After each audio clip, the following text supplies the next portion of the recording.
Assalamualaikum warahmatullahi wabarakatuh. Perkenalkan, nama saya Muhammad Fauzia Nurdin dengan NIM F1D1230003 dari Program Studi Teknik Pertambangan Universitas Jambi Angkatan 2023. Jadi, di video ini saya akan membuat sebuah video yang dimana video ini dibuat untuk memenuhi tugas UTS dari mata kuliah Hidrogeologi dan Penyaliran Tambang.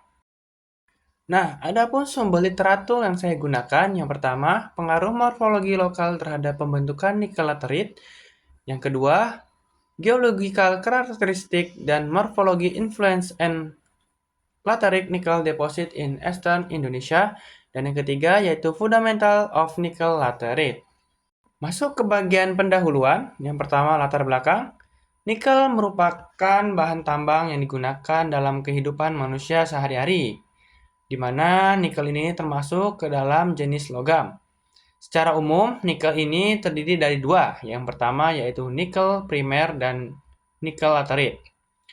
Di mana nikel laterit ini yaitu nikel sekunder. Di Indonesia tersendiri, hanya terdapat nikel laterit yang bersifat ultra basah yang dihasilkan dari proses pengkayaan di bawah zona water table. Endapan ini berasal dari endapan yang kaya akan oksida besi, miskin unsur silika, dan ditemukan pada endapan lapukan di iklim yang tropis. Jadi untuk nikel laterit tersendiri ini cocok berada di lingkungan dengan wilayah iklim tropis. Kemudian hubungan morfologi dengan lokal. Yang pertama, keadaan lingkungan dapat mempengaruhi endapan nikel itu sendiri, di mana bentuk permukaan bumi seperti punggung, lereng, dan lembah menentukan arah aliran air dan aliran tanah, serta memengaruhi tingkat pelapukan pada batuan ultramafik yang menjadi sumber utama nikel. Pada daerah dengan morfologi punggung dan lereng landai, proses pelapukan berlangsung secara stabil dan mendalam, sehingga memungkinkan terbentuknya zona saprolit yang tebal dengan kadar nikel yang tinggi. Sebaliknya, pada lereng yang curam, tingkat erosi cenderung tinggi sehingga produk pelapukan mudah tertransportasi ke tempat lain. Hal itu menyebabkan zona laterit menjadi tipis atau bahkan hilang. Adapun tujuan dari dibuat video ini, yang pertama, menganalisis hubungan antara bentuk morfologi lokal dan ketebalan laterit. Yang kedua, memberikan informasi pendukung dan ekspor nikel laterit. Yang ketiga, menjelaskan bagaimana topografi memengaruhi pelapukan dan konsentrasi nikel. Yang pertama, morfologi lokal. Terdiri dari 4 bagian. Yang pertama punggung, yaitu bagian tertinggi dari suatu bukit atau perbukitan, sehingga biasanya bentuknya memanjang, dicirikan dengan drainase yang sangat baik, infiltrasi cepat, dan tidak tergenang oleh air. Terbentuk dari zona saprolit yang tebal, kadar nikel dengan kadar tinggi karena rumus Ni tidak terbawa di permukaan air. Nah, untuk yang kedua yaitu lereng atau slope. Area ini merupakan area antara punggung dan lembah. Air hujan cepat mengalir turun, tingkat erosi tinggi jika lereng curam. Jika lereng landai, maka pelapukan berlangsung cukup baik. Jika lereng curam, maka pelapukan terganggu oleh erosi dan tanah longsor. Zona laterit tersendiri ini biasanya tipis dan tidak berkembang. Lereng hanya berpotensi jika memiliki kemiringan sedang ataupun landai. Nah, yang untuk yang ketiga yaitu lembah atau valley. Bagian paling rendah antara lereng dan bukit. Jadi untuk lembah ini yaitu bagian antara punggung dan bukit. Ciri-cirinya yaitu air dari lereng atau punggung mengalir ke sini bisa terjadi genangan. Proses pelapukannya bukan tempat utama pelapukan pada batuan induk, tetapi bisa menerima material pelapukan dari atas. Hasil yang terbentuk yaitu terdapat endapan sekunder atau rocket lateral endapan pindahan. Dan yang keempat yaitu dataran atau teras, yaitu wilayah dengan permukaan relatif datar, bisa berada di atas dataran tinggi ataupun dataran rendah. Jika drainase baik, maka infiltrasi berlangsung perlahan. Jika drainase buruk, maka akan terjadinya genangan. Proses pelapukan bisa berlangsung perlahan karena pergerakan airnya terbatas. Hasil yang didapatkannya yaitu nikel bisa terbentuk, tetapi komposisi campuran dan tidak homogen. Yang kedua dengan metodologi geokimia. Yang pertama, pelapukan batuan ultramafik. Proses ini diawali oleh pelapukan batuan ultramafik seperti peridotit, hasburgit, dan sperpentit.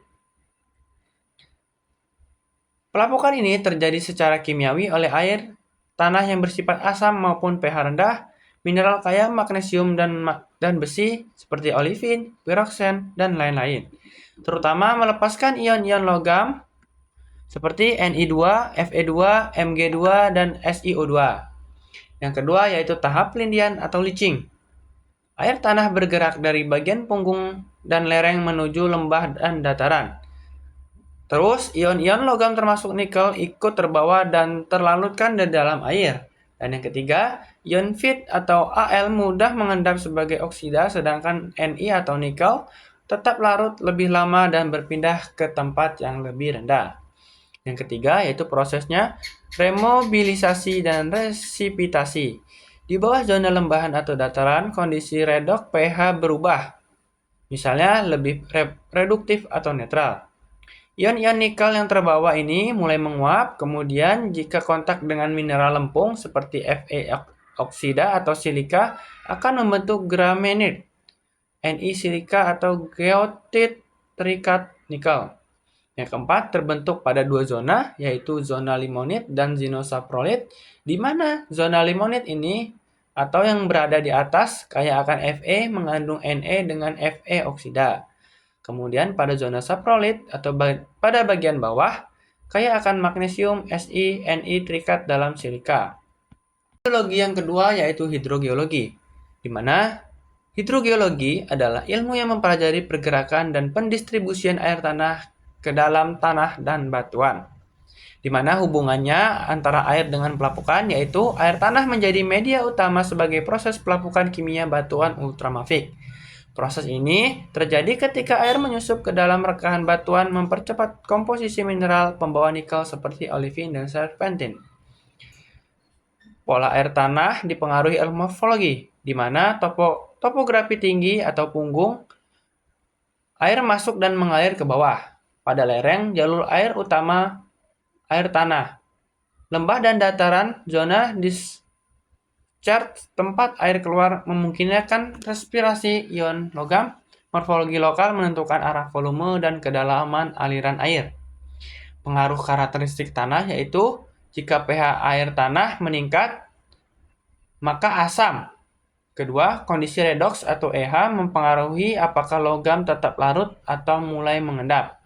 Debit atau kecepatan aliran menentukan seberapa jauh logam dapat berpindah sebelum mengendap. Adapun studi kasusnya yaitu terjadi pada tambang nikel laterit di Halmahera Timur. Pulau Halmahera dan pulau-pulau sekitar Indonesia bagian timur merupakan suatu konfigurasi busur kepulauan sebagai hasil pertumbuhan lempeng di bagian barat Pasifik. Pulau ini dicirikan dengan double arch system, di mana dibuktikan oleh vulkanik di lengan barat dan non-vulkanik di lengan timur pada Mandala Geologi Halmahera Timur. Batuan tertua ini dibentuk oleh satu batuan ultrabasa yang sebenarnya cukup luas dan satu batuan beku serta satuan batuan beku intermediate yang menginstruksi kedua saluran batu tersebut. Satuan batu ultrabasa terdiri dari serpentinit, piroksenit, dan dunit, umumnya berwarna hitam atau hitam kehijauan serta getas, mengandung asbes dan germet. Mana zona limonit berada di bagian atas dengan berwarna merah kecoklatan dan kaya Fe, sedangkan di zona saprolit berada di bagian dalam dengan berwarna hijau mengandung nikel dalam bentuk silika. Apa sih pengaruhnya morfologi ini? Nah, pada penelitian ini menekankan pada pengaruh morfologi lokal terhadap ketebalan endapan nikel laterit yang dihasilkan. Data yang dipakai adalah data hasil pengeboran berupa pengamatan fisik dan visual terhadap core yang terambil pada pemboran di Blok B, Desa Soasanggaji, Kecamatan Maba, Kabupaten Haltim, sebanyak 34 lubang bor. Hal ini kemudian dihubungkan dengan morfologi lokal dan diperoleh data-data.